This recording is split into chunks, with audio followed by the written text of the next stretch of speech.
Go for it. Oh, yeah. 2 pre-rolls today. Starting with our old friend Helix. You should never have to compromise on comfort. Helix has mattresses with cooling technology that helps regulate your body temperature, whatever the season. When you support Helix, you support JRVP. You'll thank us later for your best night's sleep. Helix is offering 20% off all mattress orders and 2 free pillows, all for our listeners. Go to helixsleep.com/JRVP. Use the code HelixPartner20. This is their best offer yet. Won't last long. With Helix, better sleep starts now. helixsleep.com/JRVP. HelixPartner20 is the code. Also want to talk about Rocket Money. Did you know 75% of people have subscriptions they've forgotten about? Rocket Money helped me remember this NASCAR subscription online thing I had for Walker that I completely forgot about. Stop wasting money on things you do not use. Cancel your unwanted subscriptions by going to rocketmoney.com/JRVP. That's rocketmoney.com/JRVP. Oh, big week. We're coming back from Milwaukee, talking Trump and pickleball, the talk, and the worst couple ever in episode 243 of the Jeselnik and Rosenthal Vanity Project. JRVP. Junior Vice President. You think you're special. You do. I can see it in your eyes. I can see it when you laugh at me, look down on me, and walk around on me.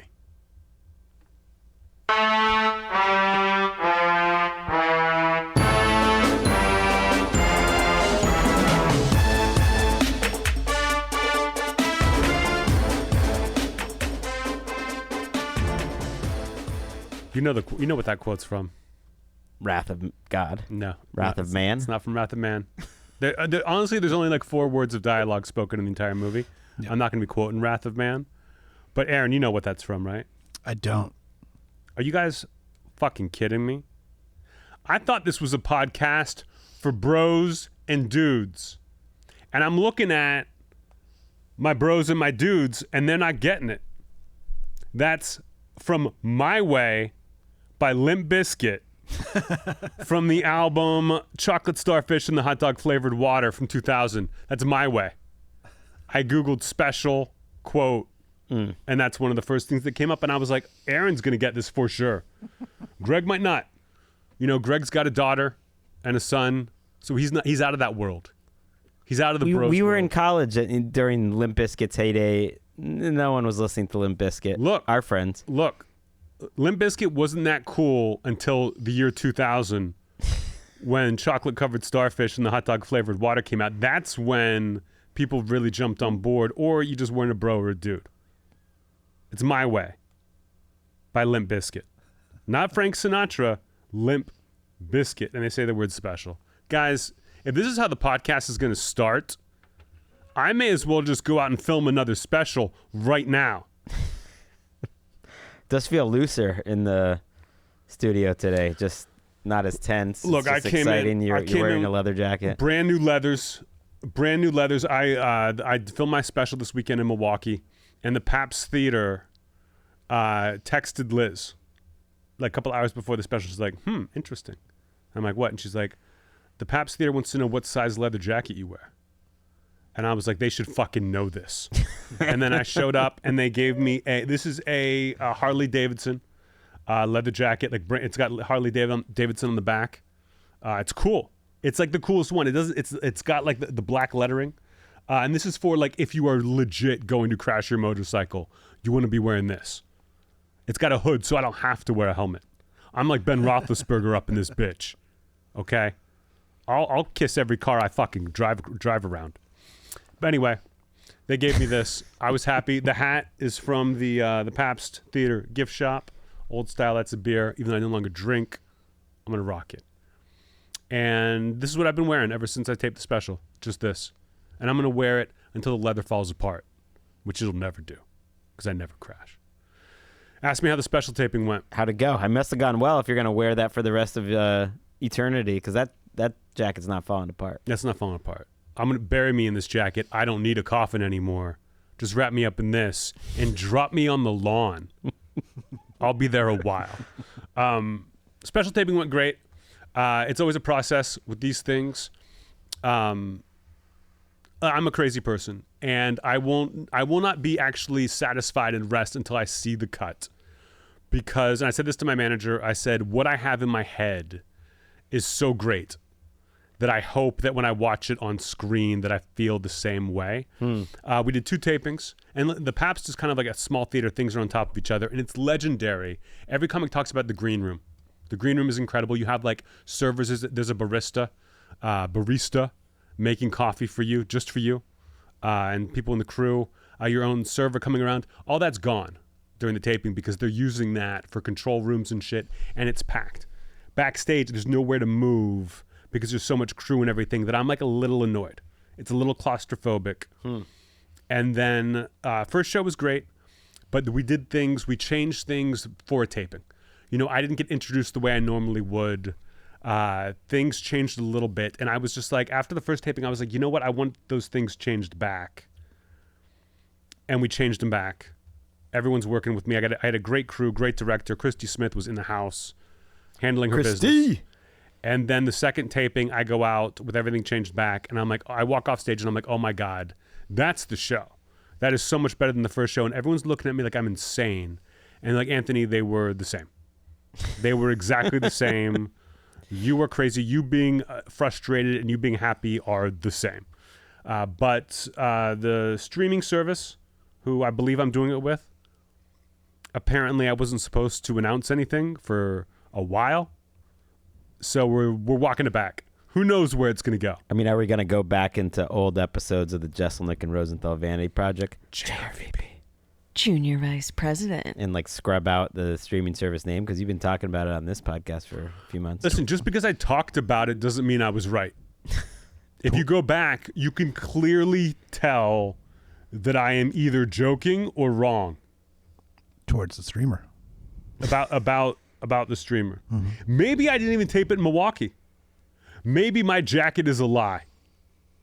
Maybe this hat is from another city and I just can't divulge that information, but the streaming service is very happy, so I'm happy, and I cannot wait to see a cut. What's annoying is I can't even see a cut. They don't even start editing this until after the Netflix is a Joke Festival for whatever reason.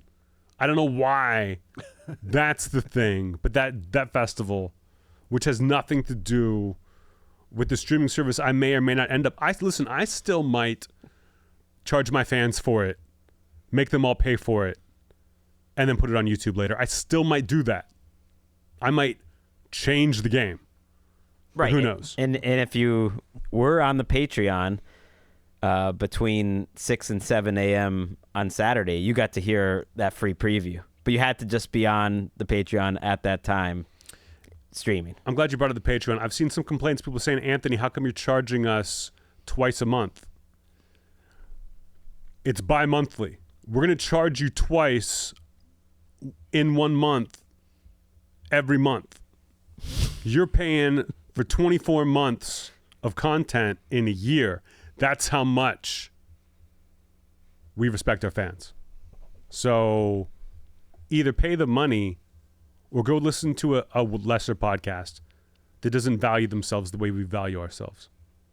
I want to hear all about this day, but when you're talking good show, bad show, first show, second show. No such thing as a bad show. Just I was frustrated with the different things. It's like, hey, maybe your opener doesn't need to introduce you on stage. You guys shouldn't cross. Like, we'll do it like this. And I was like, let's do it exactly the way we do it in a normal show that I've been practicing for a year and a half. The second time. The first time, I'm like, oh, okay. And it did. I was a little bit like, but you're just pumped up 'cause it's special taping. Well, and because you have another one to go. But what I was going to say is, like, I feel like late night show hosts, and obviously a special is different. It's forever. It's what you're putting out there now 4 times in your life. That's like, here's what I do. So it's a different thing. But when they talk about like, oh, tonight was a great show, and the next day they're really pissed that it's bad show, like the 98% of the audience probably doesn't know any difference, and that's probably true of your audience. But I trust your instincts, unlike the people there. Not like the first one was any better or worse than the second one, but whatever little vibe things that you had that you were like feeling that were different between the two, there probably was like that little microscopic difference that maybe that no one watching could really tell a difference. But if you were feeling like the second one was fucking amazing, then I bet a lot of the second one is going to be what people see at home. I think they were both great. I think I felt better in the second one, but I am such a pro at this point, almost 22 years in, having practiced it so much that you cannot tell the difference in me. Like, I just want to see does what I have in my head show up on the screen. It's but again, they were great. Just anyone there would be like, oh, he killed. That was amazing. Will it show up on the screen the way you want it to? But listen, everyone is very, very happy, and the stress is coming off me. I did not really sleep that night.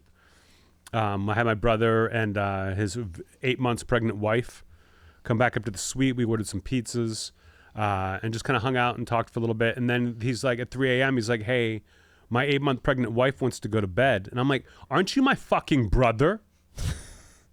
Aren't you here for me? You got a month until that kid comes. Then you can worry about what time it is when everybody goes to bed. You're going to stay up and eat this cold pizza with me and listen to me tell you rumors that I've heard about Daniel Tosh. That's what we're doing.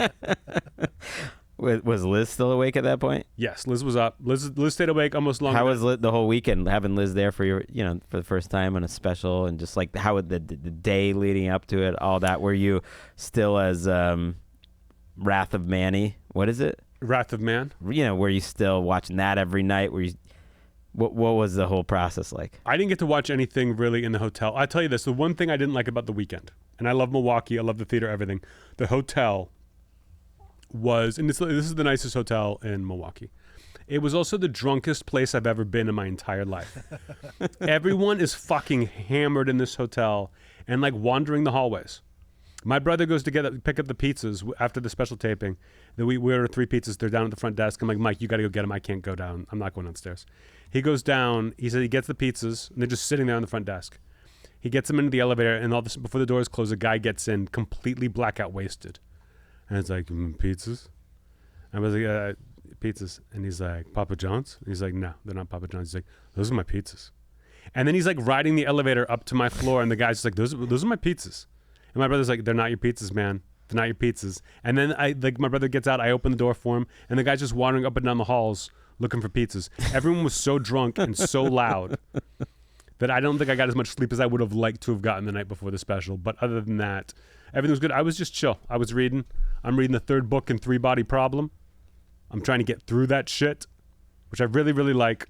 But I'll be happy when it's over in about 200 pages. I'm almost done. And I read that and then banged out the special. But it's a stressful night.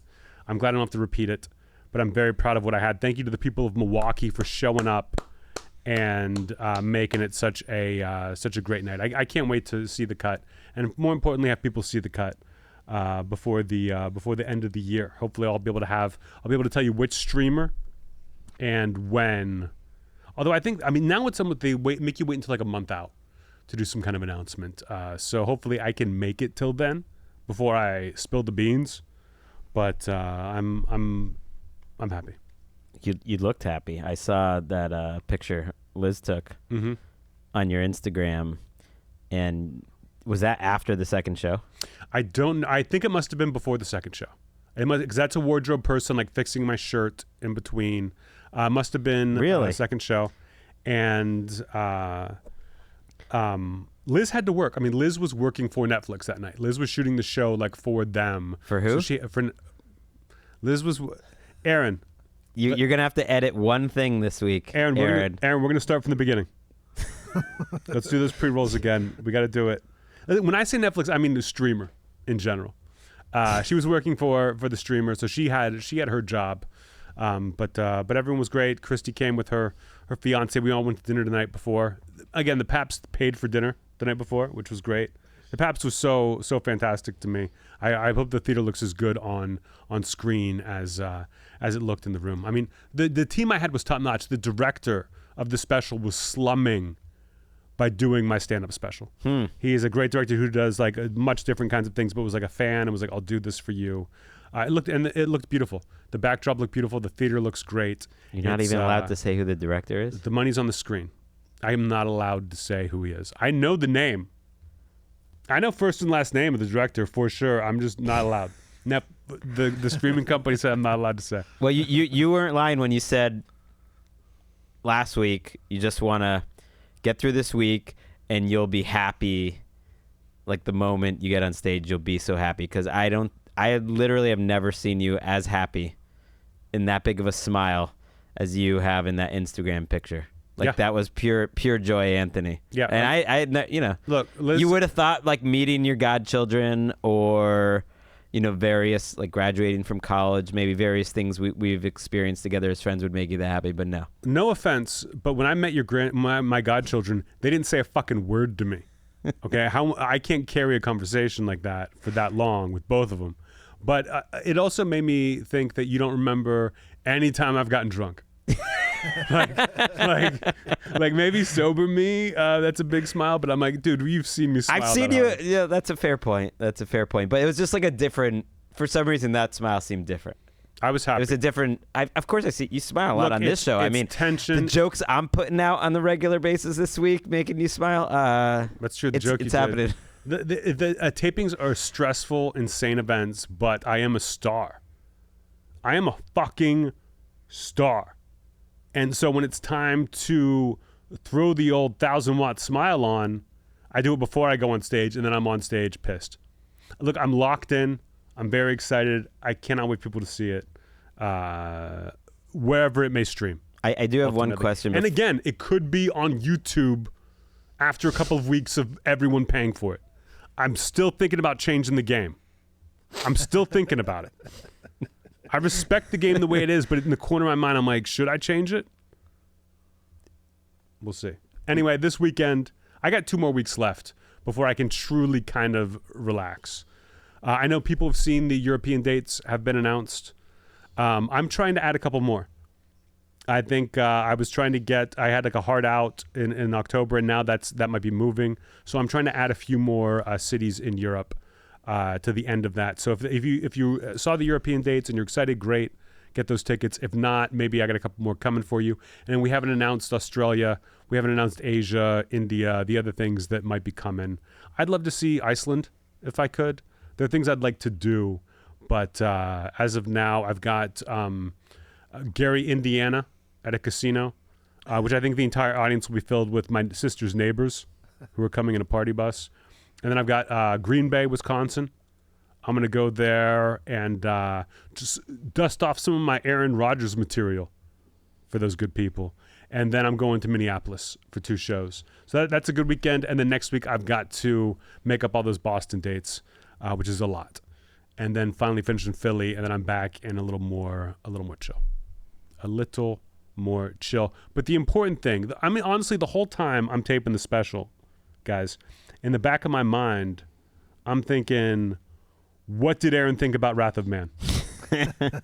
I talked about Wrath of Man so much that as soon as I left last week's podcast, I went home and I watched Wrath of Man. And every time I watch it, I pick up a little something new. Not just in terms of plot or character, but how I should carry myself as a Wrath of Man. I don't think this jacket was a coincidence. I think the Harley people were like, we got to wrath this man up. Aaron, what do you think of Wrath of Man? It's a movie.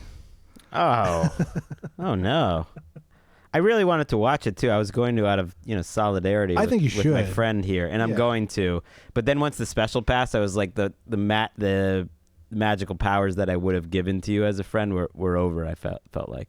Aaron, how many times did you watch it? Just the once. But did you watch it? Sweet. What were your concerns with it? The dialogue where they try to recreate male-to-male ball busting at the beginning is like so mean. It's like, well, that sounds funny. But I think once you know everything, I think it kind of, know. Jason Statham isn't a locker room guy. Maybe. You know what I mean? And you're trying to figure out who are the bad guys. I agree with you. That one scene is a little like, haha, but I like some jokes. It's the first 20 minutes. I mean, it's like... Aaron, what is it with you? And I'm gonna decide about this movie in the first 20. Why do you do that? I'm not. It's just the first thing that pops into my mind is just that particular 20 minutes was like, Why is everyone being so mean to the guy who looks like Jason Statham? Like, I would instantly respect Jason Statham if he walked in this room. Aaron, I tell you that now. If you looked more like Jason Statham, do you think I'd be nicer or meaner to you? Way nicer. I don't think so. Oh, I don't think so. know, man. He got to bust his balls. He's the new guy on the crew. Look, it's a fucking great movie. Don't listen to Aaron. I love it. Aaron, Greg, you got to see it. It's not a zone of interest type movie. No. Okay. It's not a Sound of Freedom. Do you know Zone of Interest? Sorry, not Sound of Interest. It's not like Zone of Interest. You said Zone of Interest. You said Zone of Interest. I said Sound Yes. of Freedom. Well, don't say Sound of Freedom anymore. It's disrespectful to those we lost in Zone of Interest. It's a great guys. It's all testosterone. There's one girl in the whole movie and she has short hair. That's true. Love the movie. I love Jeffrey Donovan is in there. Yes. From Burn Notice. Mm-hmm. Great guy. I've met him once. He was great. Yeah. How was the interview with the Pete Rose author? Oh, it was great. Yeah, I mean, Did you tell him I read it? I did not tell him you read it. Oh. What? Aaron, I'm about to fucking Wrath of Man you today. I will get. You know what? Maybe I just got a job here to get close to you, and then fucking exact my revenge. Why would you not tell him that? Why would you keep that a You secret? said you were going to tell him that. Yeah, you said we're gonna have him in here. I'll let him know. First, you're busting Jason Statham's balls. Now you're doing this? Yeah. I would never bust Jason Statham's balls. Oh, that's he was not in here, so he was over Zoom, and I didn't really speak. So Who's the guy in Wrath of Man who he's got a mustache in this? He used to be like a big like teen actor, heartthrob, and now he's Josh like, Hartnett. Josh Hartnett. Yeah, Oh. You're reminding me of Josh Hartnett. it was an odd role for him. Yeah, for sure. Josh Hartnett's a character actor now. You got to respect it. He's great in Oppenheimer, You know what he's great in? Pearl Harbor. Wrath of Man. God damn it, guys. Anything you got this week? Or No. you were just Let's sitting around waiting to let's move on. hear about the special. Pretty much. Want Yeah. to find out. There's nothing else. No one wants to hear from me this week. Or any week, really. No, you're just looking for sympathy from the fans. Like, they made this the clip. I just if they mean made I this don't the got clip- much. If they made this the clip, people would be like, "Oh, we're so sad for Greg. Let's start a GoFundMe for Greg." What, you want to hear about Ellis's orchestra concert? Yes. You want to hear about me and Walker dodging rain all weekend to play some tennis, squeegeeing the courts? No, I want to hear about the special. I do want to hear about Ellis's orchestra thing. What does she play? She plays the viola. I didn't even know this. I bought her a guitar 5 years ago, and I assume she's been playing it every day since. A viola. the guitar comes out sometimes. Walker uses it more. But yeah, she plays the viola. There's a lot of sixth graders in that orchestra. So she was way at the back, and I could see her in her glasses. And Is she good? it was Does good. she- Walker does she passed like out Do you think because it she'll- went late. No, I don't think she loves it.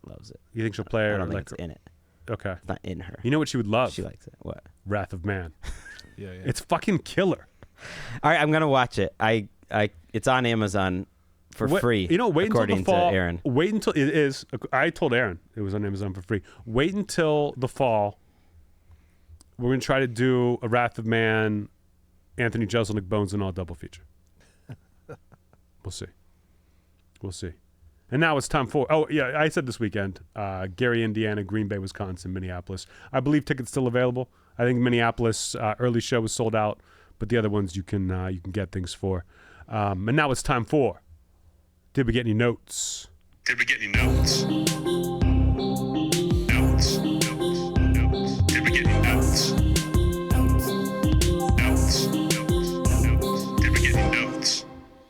I do have a note. It was really from a listener, but it was a suggestion. Now that we have the European dates mapped out, we gotta make our plan for our JRVP marathon episodes.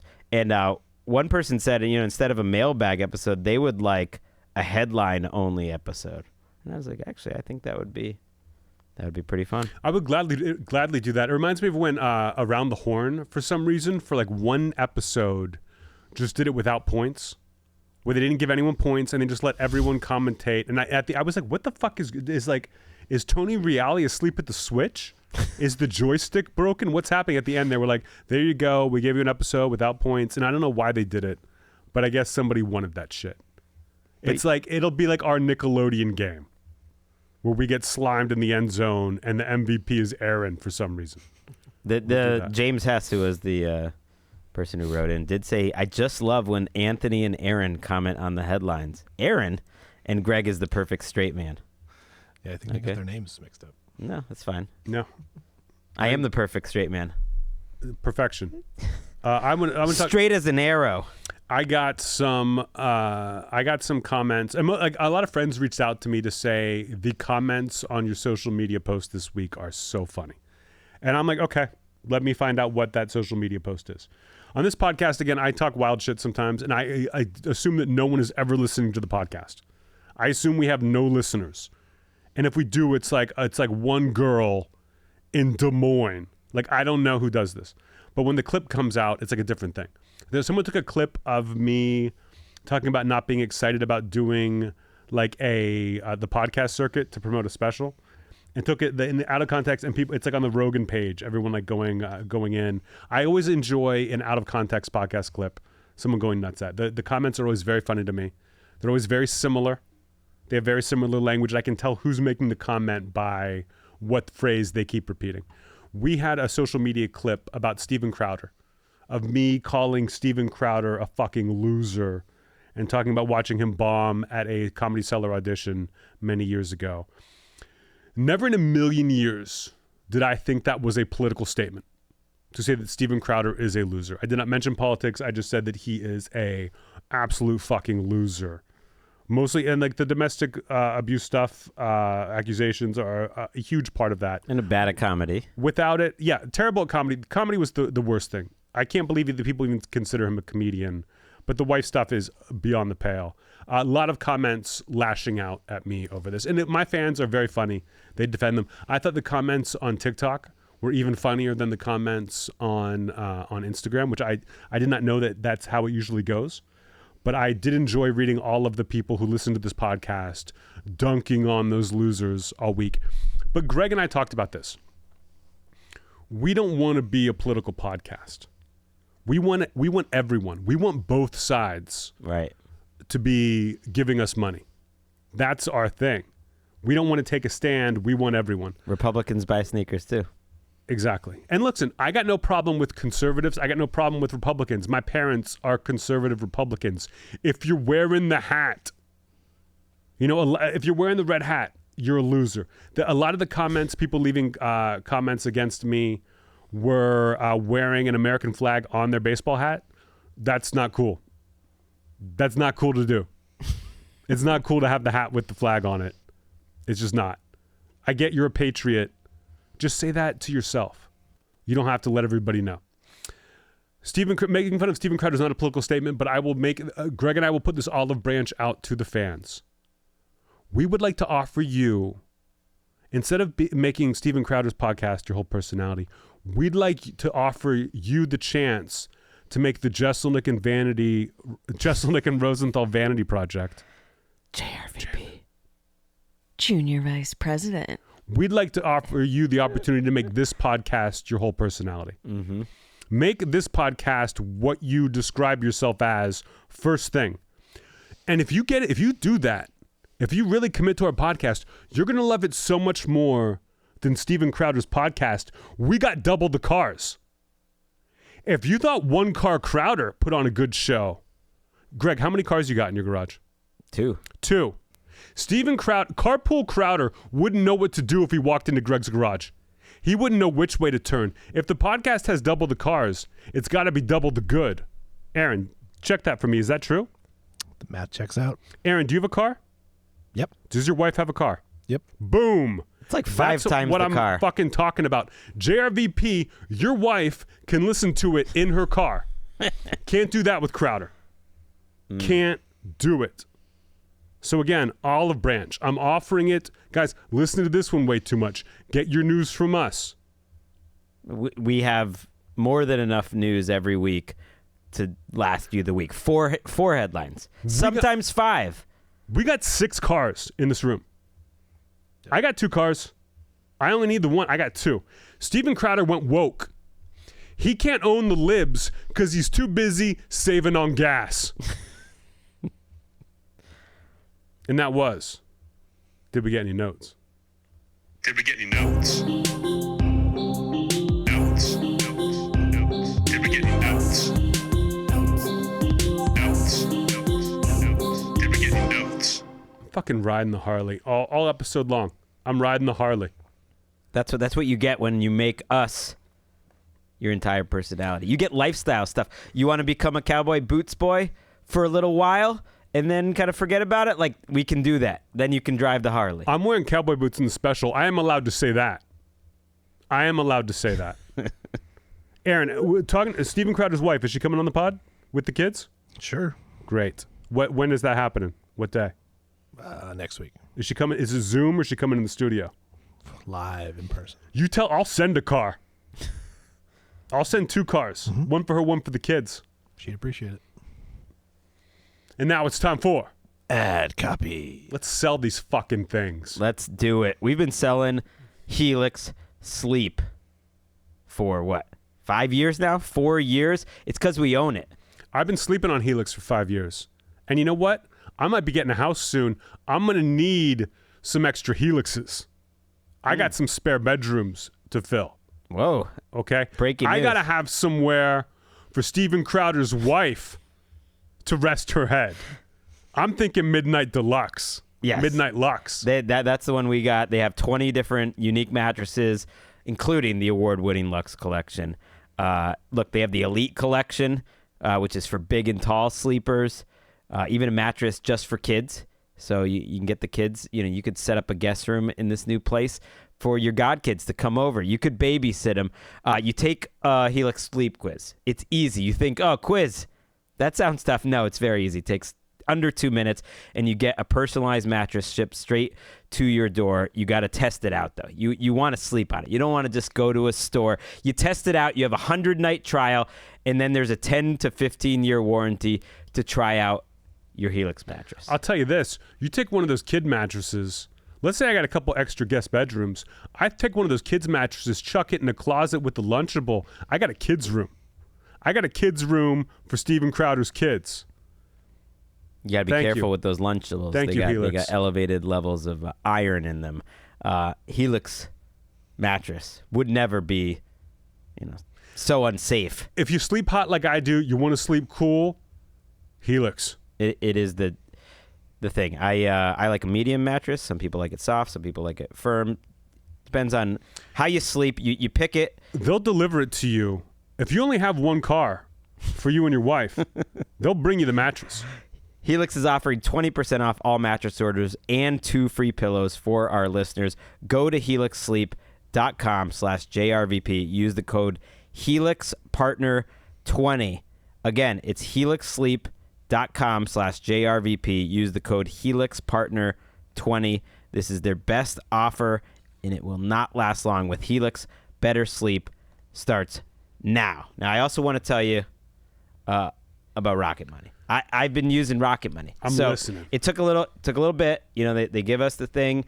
We read it. I think this is going to be useful for me. It's a personal finance app that finds and cancels your unwanted subscriptions, monitors spending, and helps lower your bills so that you can grow your savings. So I was like, okay, how does this work? I've been trying to save some money for a while.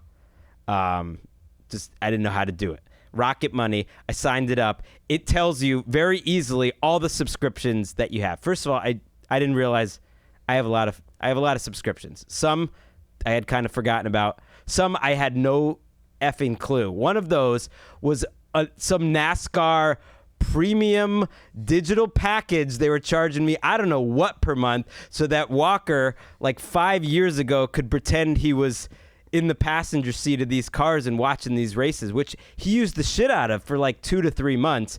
I forgot. I've been getting charged on the regular, some premium prices every month since. I was excited. Rocket Money shows up, reminds me of that. I'm canceling that. And I'm not even telling Walker. That's how they get you.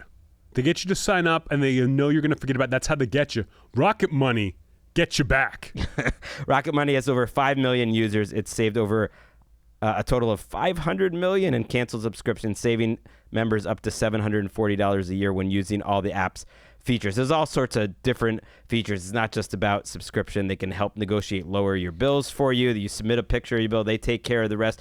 All these different spending compared to last month. There's a lot of tools to it beyond just the subscriptions. Although I did find the subscription thing very Let me helpful. ask you this though. Let's say you have one car and you need someone to tell you need two cars. That it's weird not to have a car for your pregnant wife. Will Rocket Money tell you that? That's not what they do. That's what we do. Okay. Great. There's room for both of us, Rocket Money and the Jeselnik and Rosenthal Vanity Project. JRVP. Stop wasting money Junior on Vice President. things you don't use. Sorry about stepping on you there, Erica. Cancel your unwanted subscriptions today by going to rocketmoney.com/JRVP. So you go to rocketmoney.com/JRVP, rocketmoney.com/JRVP. And that was. Ad copy. Now, it's time for a little something that always just taped a special, that's always wearing motorcycle clothing, legit motorcycle clothing. It's Email Corner. Email corner. Emails are a thing. Email corner. Emails. It's email corner. Guys, emails are a thing. They're always going to be a thing. I don't give a fuck if people go back to the mail, like the Kevin Costner movie, The Postman, that Aaron has definitely only seen 10 minutes of.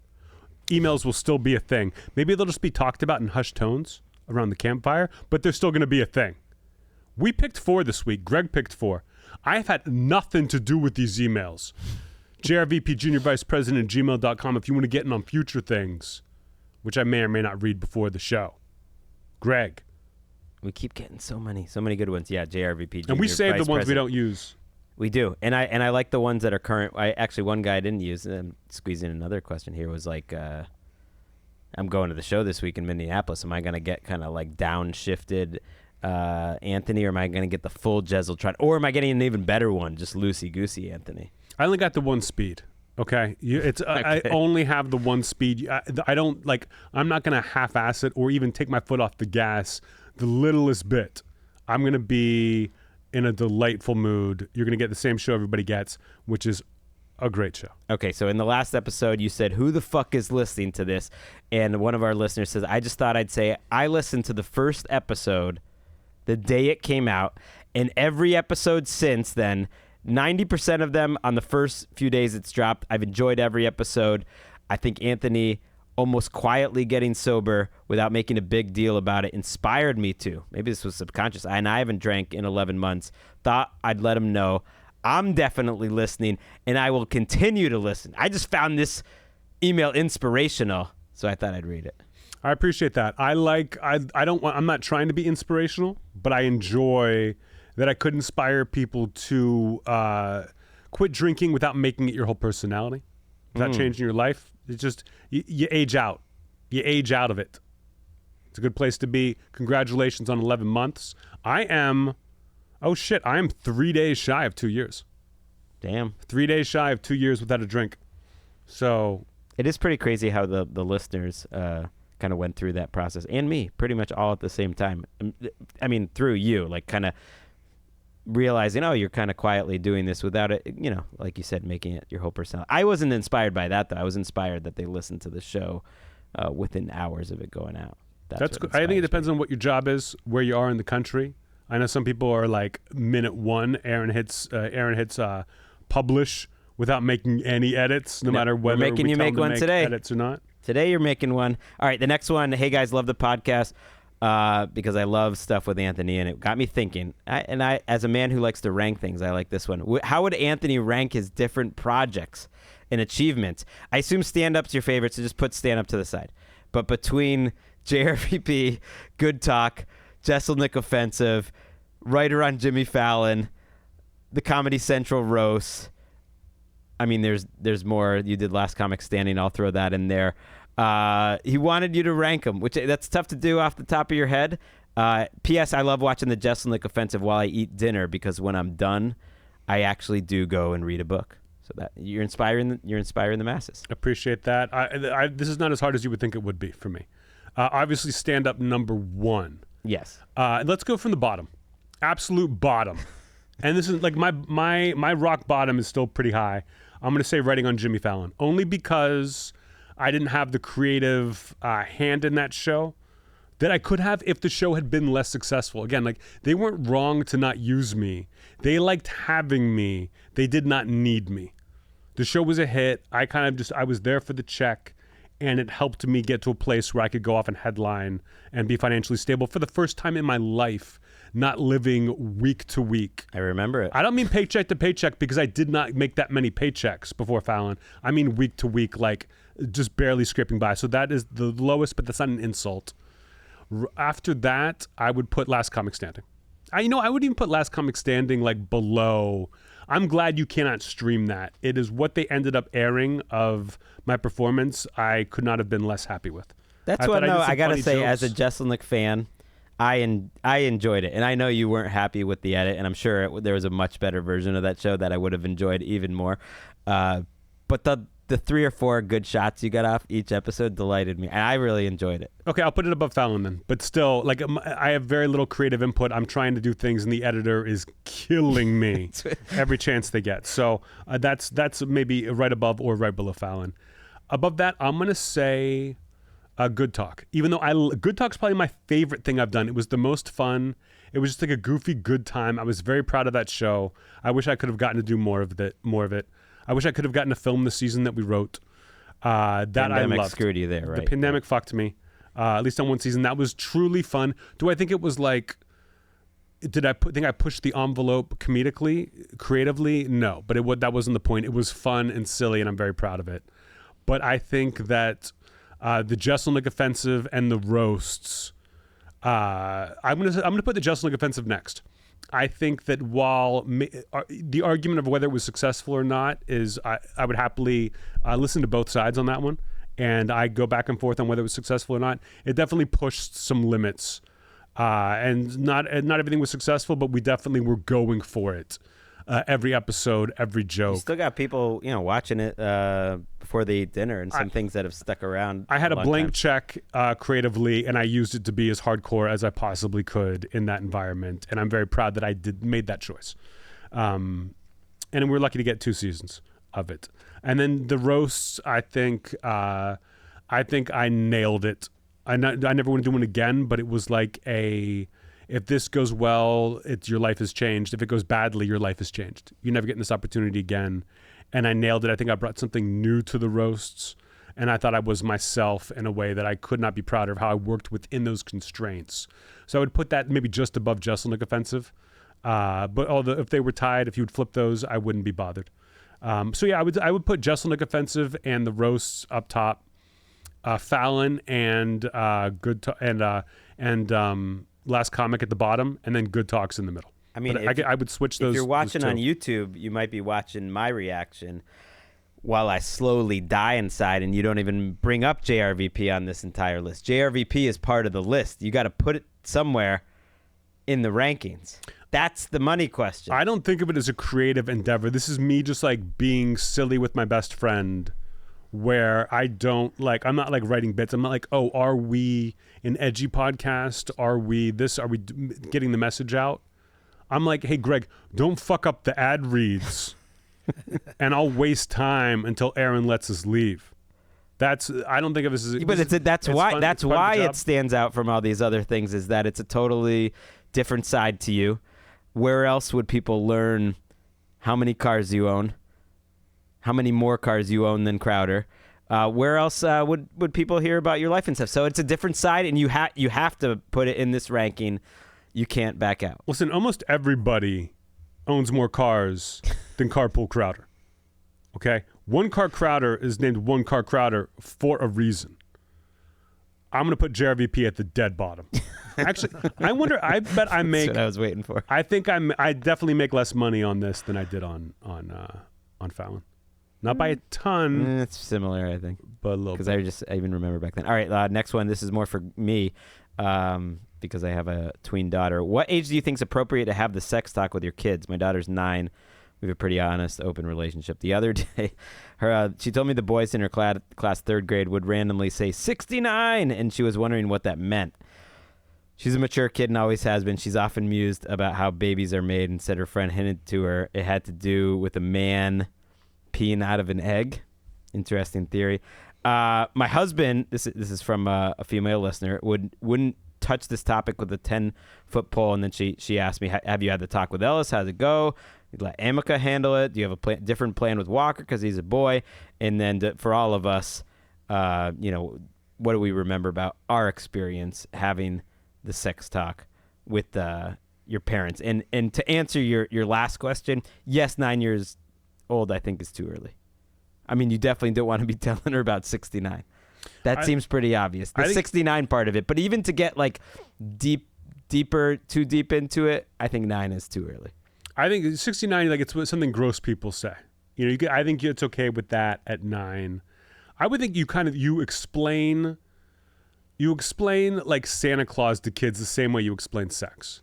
Like my dad, like he dressed up like Santa Claus one year and then put a condom on a banana for me. You know what I mean? It's like you kind of do it part and parcel. I feel like with schools now, I think it's depending on what kind of school you go to. If it's a Catholic school, you're fucked. You got to explain it to them right away before the priests get in there. But if you are in a public school, we learned like 5th grade, they're dividing the class up into boys and girls and explaining shit to people. With the internet, I feel like you've already lost. I feel like the kids know everything with the internet. There's always going to be that one kid who's got an older brother who wants to explain anal to an 11-year-old. I just remember my sex story from my dad. I had learned about everything in school, as much as you could. I am 17 years old, I believe, and my dad asks me to drive with him. He's got to drop a car off at the mechanic. So he drives his car, I drive the other car. I pick him up on the way back. How many cars? 2 cars. Right. Ooh-wee. 2 cars. Mm-hmm. Not 1. We dropped 1 off at the mechanic, and we got it back the next day, so we still had 2. That's how you know you're baller. Yeah. 2 cars. So we're in the 1 car. We're on the way back, and my dad's like, so you and your girlfriend, how long have you been seeing each other? I'm like, like 6 months. And he's like, okay, what do you guys do when you go out? And I'm like, oh, God, I'm getting the fucking talk. And I'm like, we go see a movie, we hang out with some friends. He's like, okay, maybe you should probably hang out with friends, when you're together. That way you don't feel the pressure to do certain things, And I'm like, uh-huh. And he goes, but you know what you do if you do get in that situation and you do feel that pressure, right? And now I'm like, okay, like I've been in class, I've been paying attention in health class. And I go, yeah, Dad, use a condom. And he goes, what? Like in a way that he could not believe that we're having 2 different conversations. My dad, my Catholic ass dad, who is so Catholic, if Jesus Christ came back and dressed up like the Pope, he would be less Catholic than my dad. My dad was talking about like making out. My dad didn't even understand that I knew what sex was. And I floored it in the car. I peeled into the driveway and I ran to tell my mother what just happened. And then she laughed about it for the next 10 years. And my dad has never lived it down. That was as close as I ever got to a sex talk. And listen, I was 17 years old. I was no longer a virgin. I had a somewhat similar experience. I don't remember how old I was. I was definitely in high school. Me and my dad were driving to a Red Sox game, and I don't even remember what he said, but he just brought up the topic of like, so,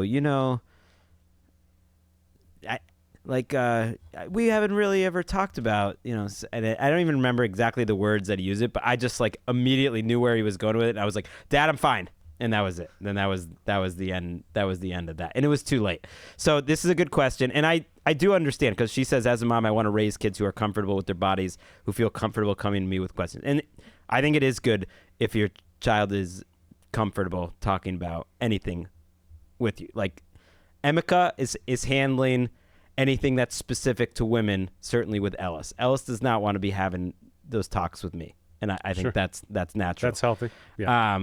I think it depends on the kid. Some you get a sense of your kids. They're going to have the calibration right. They're going to be figuring things out well on their own, and you'll be there as a sounding board. Other kids, you might know your kid needs to be steered a little more obviously and talk to them more openly about it. And so it's like anything with parenting. I think you kind of you figure it out as you go, but you're right that they're going to be figuring out a lot in the schoolyard, and they're going to be getting confused about it. Like Walker's definitely not at that point in third grade, but he definitely it's become like competitive with him and some of his friends to like have a quote girlfriend or to be admired. Like, and he doesn't give a shit about it actually happening. He just is mad that his friend James is getting it. And so he wants to beat his friend James. Yeah, totally natural. I think education is key. I think you don't want like information to be off limits. You don't want to get gross. And you don't want the kid who like knows too much is like too cool. But I think if they have questions, I remember I had a friend in school who was like, he was allowed to swear. He was allowed to use any word if he knew what the word meant. And so, well, once you know what the word means, then it kind of loses some of like the bad power of it. So it's like you wouldn't want to as much. I think if they have questions, great. You don't need to be forcing anything. I think you just, if I was going to explain to Ellis, I would just be like, hey, sex sells, baby. Sex sells. Our last question is from Sally Carroll. She Aaron, says, have you had the sex talk when you were a kid? No, with your kid. No, with I your definitely daughter. not. She's only 3. Yes. Right. No, but I mean, that's another way to go, is that way she'll just be so used to it, it's going to kind of destigmatize it. Sure. Yeah, when they don't understand what you're saying, but they know you're saying something to them, that's the time. Also, yeah, hold if your kids are innocent, not, just hold on to it. There's no rush. But did you had that talk with your parents? Never happened. Never happened with my dad. Yeah, and look, he died 2 years before my daughter was born. So as far as he knows, I never had sex. Wow. Right? And look at what a Lothario you turned out to be. Yeah. Wow. Your dad died thinking you were a virgin. Maybe. That's no proof. That's really the dream. That's really the dream. If I could, eternal sunshine of a spotless mind, my dad and my mom to think I was still a virgin, I would do it. I would pay them money to fuck with their heads. I do remember my mom in high school with my girlfriend when I was a senior, just being like, "So what are you doing? You and Jamie do behind? I don't like it when you're closing those doors." I was like, "Okay, we're not." I remember my mom walking in on me with a fresh load of laundry. I'm in like the 8th grade or something. I'm under the blankets, but it's 3:00 in the afternoon. I am clearly masturbating, and there's no movement. But I'm not reading a book, and she just laughed right in my face, put the laundry down, and left. She had a lot of brothers. She knew what was going on, but she was cool with it. There was no shame. I mean, there was definitely shame when my high school girlfriend's dad walked down the basement stairs in the middle of like a Thursday afternoon or something, and it was a rough scene. Hey, that's what being a dude is all about. That's why you got 2 cars, so you can take one of them and get the fuck out of there. Our last question, is again from Sally Carrot. She said, when watching on YouTube, much more lighting is needed to show off your best features. The new location and setup with no color is unflattering. How can this be? You both deserve better. Aaron, this is kind of a shot at you. She says she still appreciates the podcast as a pre-sleep palate cleanser. She likes to laugh before dreaming, but she's saying we deserve better.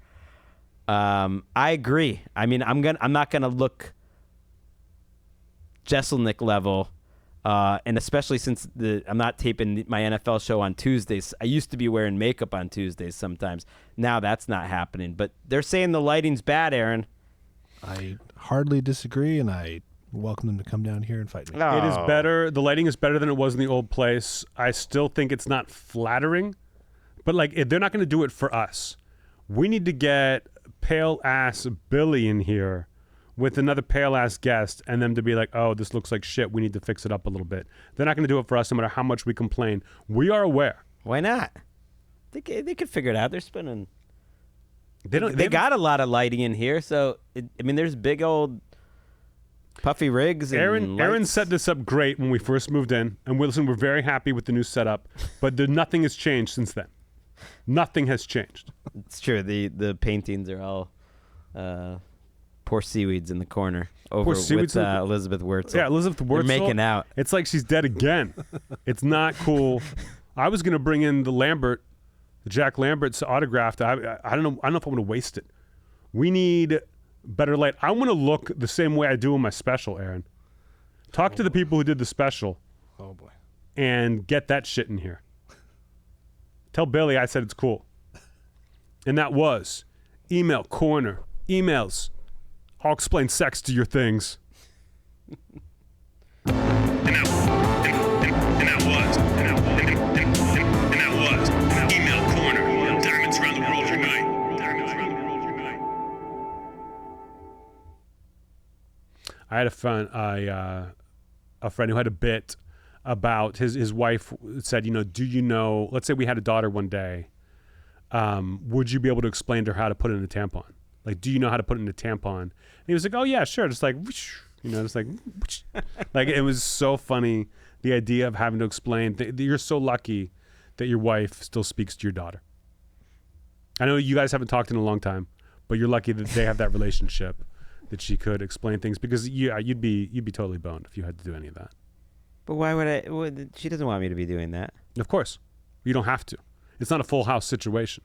No. You're not Danny Tan. I see what you're saying. Yeah. Yes. No, but I did have to sort of, I threatened it a little bit because she hadn't had a particular talk about, an important change in a young woman's life with my daughter. And I was like, you better have that talk or else I'm going to do it. Like if it's not in the next week or two, because it could happen any time and you don't want it to be a surprise.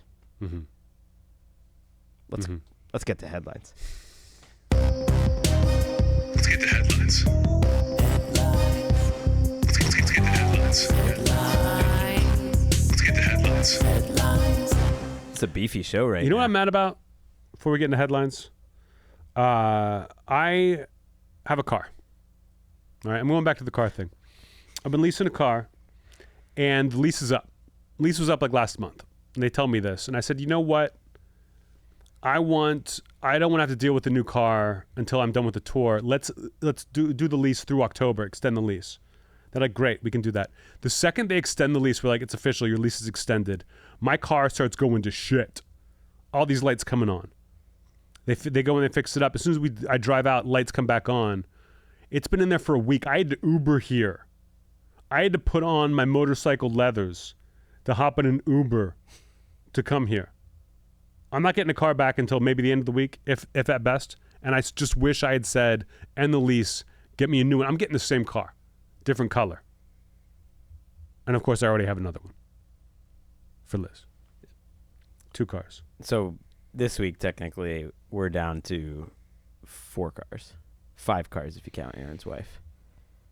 No, just 4. Liz hasn't gotten hers yet. Liz is on order. Liz is coming in like 2 weeks, and mine's in the shop. So technically, I'm 1 below Steven Crowder. If you want to borrow the tiny car I bought for Emeka 7 years ago that has 1,600 miles on it, because I thought having a car would sort of force/inspire her to actually drive. You could borrow it. I tried to buy that. I tried to buy that car from you. Yeah, and who shut it down immediately? Your wife did. Our first, you brought it up. The two biggest. Wait, whose car is that? The little green Mini Cooper? Is that yours? No, that's in the JRVP spot. No, that's not mine. Did you drive here? Will you drive me home? I'll drive you home. Really? Sure. Okay. All right. I'm happy. Let's get the headlines. Yeah, the 2 biggest threats to American democracy, Donald Trump and pickleball, were in the news together this week when we learned Trump's plans to build a pickleball court on his Irish golf resort was held up over concerns about its impact on a protected snail, a 2-millimeter little cutie called the whirl snail. Now, I mean, listen, this is a Greg story. Anytime pickleball is mentioned in a negative light, it's a Greg story. And I can't remember a story we've ever heard that mentioned pickleball in a positive light. Why you would put a pickleball court on a golf course? And where's it? In Scotland? Ireland is beyond me. Do the Irish give a fuck about pickleball? I guess it's a thing that's now getting put in golf courses and country clubs and stuff, just because the like crossover of the type of people that would go to a Donald Trump golf course and play pickleball is high. They're also into crypto. I would believe that. And the Donald Trump stock, which is going great. People are going to talk about, listen, you don't own the Bible. I own the Bible. It's a good Bible. It's a solid Bible. The shoes, they're good. I can jump higher than I could in my regular shoes. I'll tell you that right now, Aaron. I want to say people want this story. It's like people wanted to have a story to kind of make fun of Trump for. They wanted this. They wanted to put the snail in there to make it woke. If you're worried about life more than the convenience of old rich people, you're woke. And I think that pickleball cancels out. If they couldn't build a tennis court because of the snail, then we got something. Okay? There's a million reasons not to build a pickleball court. I don't understand why they're spending the money on a pickleball court in Ireland when Steven Crowder only has one car. The Vertigo Angustior snails, which you can now see. That's just a normal snail. On the YouTube. They don't like the sound of pickleball? I guess there's millions of them there. They're protected by the European Union, and they play a vital role in protecting the ecosystem as decomposers. I guess this space would take out where they are. They already faced this challenge, apparently, nearly a decade ago when they even built the course, but they had to do a bunch of things that satisfied the the conservationists, like put aside an area for them. And so he was quoted even at the time that if a microscopic snail that's all over the world can hold up a golf course, I would think Ireland would not be happy about that, and they would be on my side. But they figured it out, and they made the course. Unfortunately, the course has racked up $18.1 million in losses in 9 years since he acquired it, which is crazy, him having a financial snafu like that. It's wild. It must be a misprint. I'll tell you this. What do you think? I'll ask you this. What do you think moves slower? A microscopic Irish snail or your average pickleball player? Oh! Get the fuck out. Bam! Get the fuck out. There's your special. There's your clip, social. Yep. So clip it up and put it out. Print it. I can't wait to read the comments on that.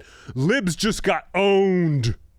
Clip up the part where Anthony raises his hand and it goes in front of the camera, because we're pros. You woke pieces of pickleball shit. Explain that to your dumb fucking kids. Roll it.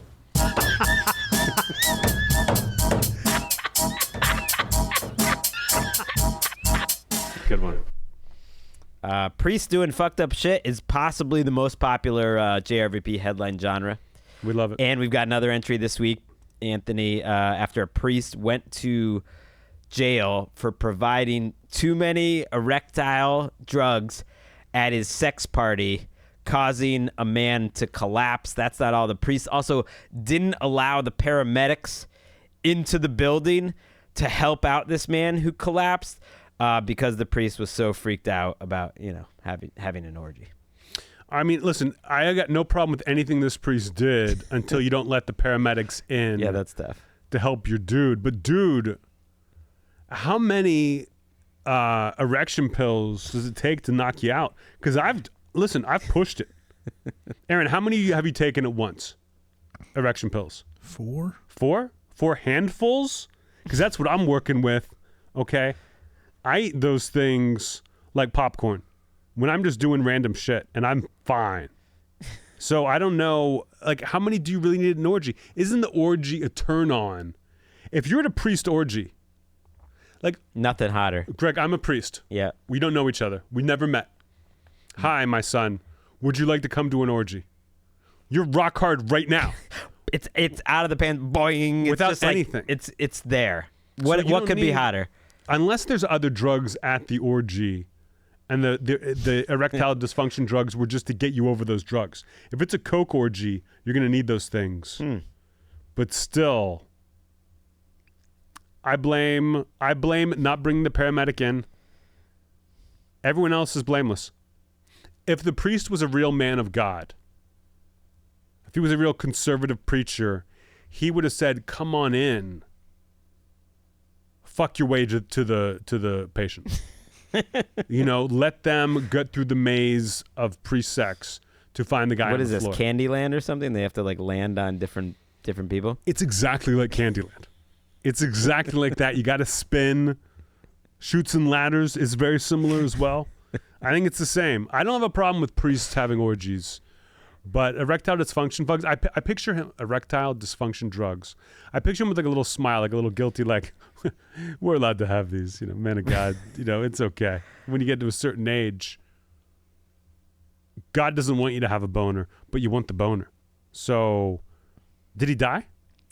I think he lived. He was ordered to pay. The priest was ordered to pay the victim 15,000 zlotys, which that could be any amount of money. I think it's 3,000 pounds in damages. Aaron, is that right? That's what it says. Yeah. European several thousand zlotys to a fund to help crime victims. I feel like if your official denomination. Now I got to find out where this is. Is zlotys? Poland. You got to change it. It's zlotys too funny a name. Zlotys is just another word for erectile dysfunction drugs. Yeah, that's their money over there. That's what they use. It's too funny a name. Let's go.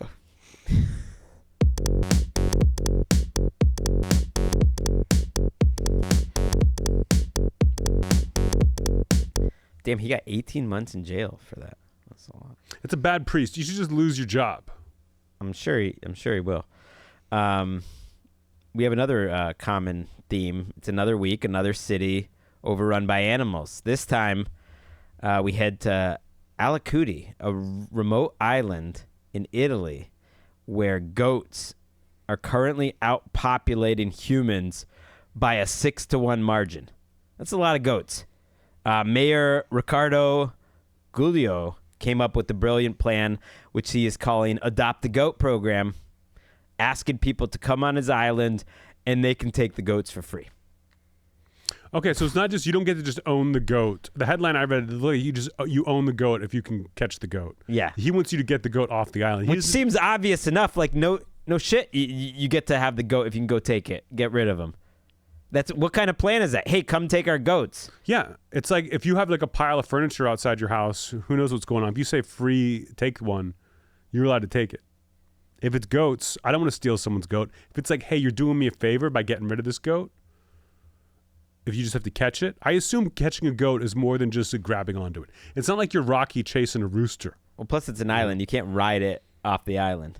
No, there are boats. You got to take a boat. Boats are things, but do you just throw like a leash around the neck, or do you really have to like ride it? You have to break the goat's spirit, because goats are good for landscaping. They'll keep your lawn clean. They'll eat whatever the fuck. I wouldn't mind having a goat on my property. Well, milk. I think in the past they've tried to protect these goats relatively. People like going to this island. They're kind of known for their goats, but usually it's a 1-to-1 person to goat ratio, and that's cool. But now the goats are just getting all over. They're invading homes. They're just eating everything at the public parks and gardens and all this stuff. So he actually set up a system. People have to apply, which is pretty wild. To hey, we want to take this amount of goats, and it gets approved. It actually costs like $17 to apply to take the goats, and you don't have to tell them what you're going to do with the goats. In the past, they've wanted to like protect the goats. Now they're like, we hope you don't just kill them and eat them, but if that's what you want to do, it's up to you. Listen, goat meat is legit meat. I had a Greek friend when I was growing up. Took me to a Greek festival, and it was a lot of goat meat, but it was good. Well, I eat goat. I wouldn't say like that regularly, but certainly if I'm out Indian restaurant, I'll eat some goat. Yeah, there's no shame in eating goat. Goat's good eating. Goats they'll trim your lawn. You can eat them. There's goat milk. Aaron, what else can you do with a goat? Cheese. Goat cheese. Oh yeah, that's milk related. Domesticate the animals is what he said he was hoping for. I think this is Mayor of the Year. Domesticate is that's kitty talk. You're being childish. I would think sex with the goat would be more. You could get more people to come for that, like a sex tourism with the goats. Just make sure you get the right end of the goat, otherwise you're in trouble.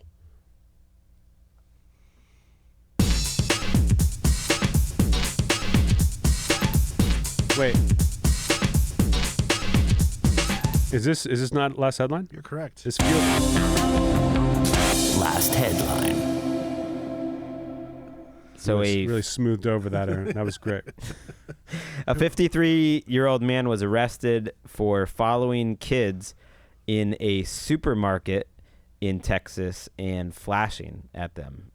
Gross, horrible, but not, a JRVP headline on its own. What put this over the top is that cops looked at this man's phone after arresting him and found a video of his wife engaged in multiple sex acts with the Great Dane. So she's not going to be thrilled with her husband. I mean, listen, she knows who she married. She's marrying the kind of weirdo who's going to go around to a store like a Walmart and flash some kids. She knows who she married.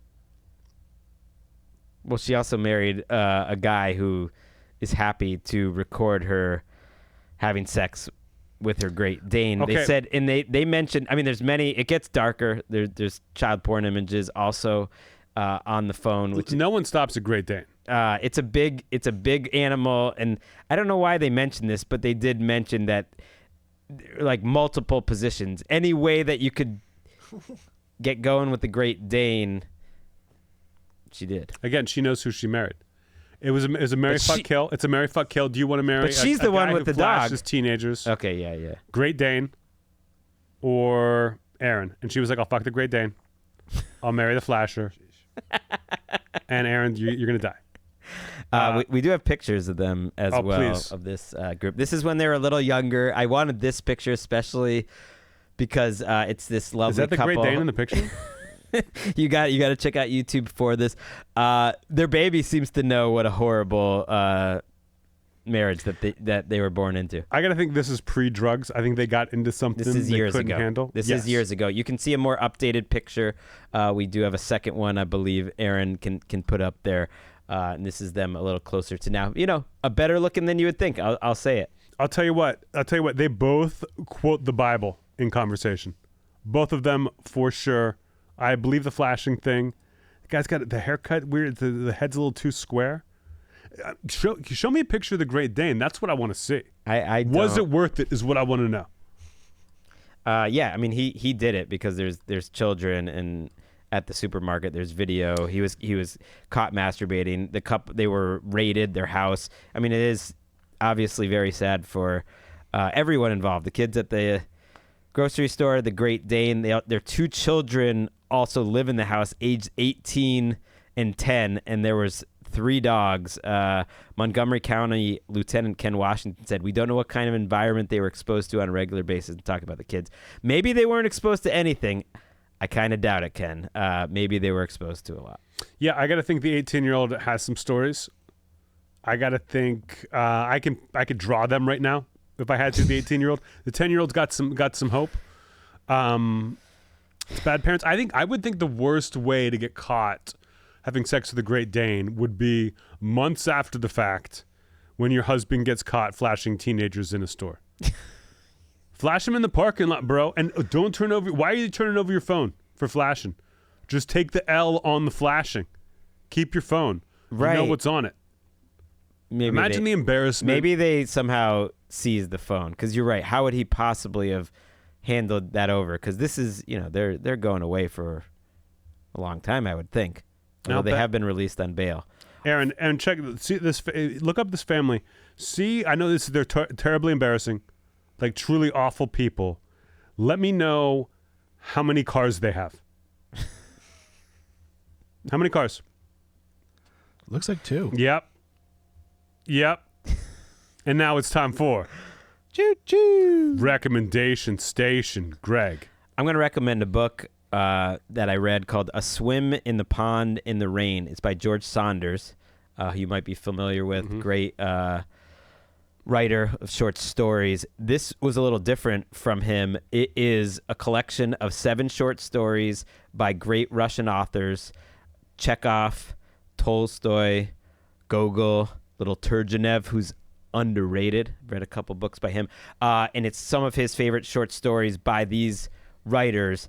And then it's essentially like what he's been teaching a Russian literature class for 20 years, and he decided to just kind of make a book like it. So you read the story, and then he kind of talks about the story and why it's interesting and why he thinks it shows why these writers are great and weaknesses and how they put the story together. And it's great. It feels like you're in a class with Saunders, which maybe feels like homework to you. I took breaks during it, but I loved it because his voice as a writer and as a teacher, you can see how he would be like an amazing teacher, and it made me appreciate these stories. I love Tolstoy. I love Chekhov. It got me a little more into Chekhov than I've ever been. I never felt like I totally got what was going on there, and he does it in a very accessible way. It is A Swim in the Pond in the Rain. It's by George Saunders. I believe it came out about 3 years ago. Beautiful paperback cover. So let me get this straight. So it's short stories from Russian novelists. Yes, from Russian writers. It's 7 different ones. It's 2 Tolstoys, 2 Chekhovs, and had you read any of them before reading this book? I don't think so. They're not like famous. It's just like, I think they are relatively well-known short stories by these writers, but I hadn't read them. Let's say the short story is 40 pages, right? Yeah. Most of them are quite short, actually. How long is his like discussion of them longer than the story itself? Usually, yeah. There's like one Tolstoy story that's quite long, but otherwise they're short stories. Most of the explanations of them are like 25, 30 pages long, and the short stories are shorter than that. Okay. I was going to recommend this book last week, but we got our copies of a free copy of James by Percival Everett, so I wanted to shout that out. Again, that's a great book. I'd read it like the week before. Fantastic.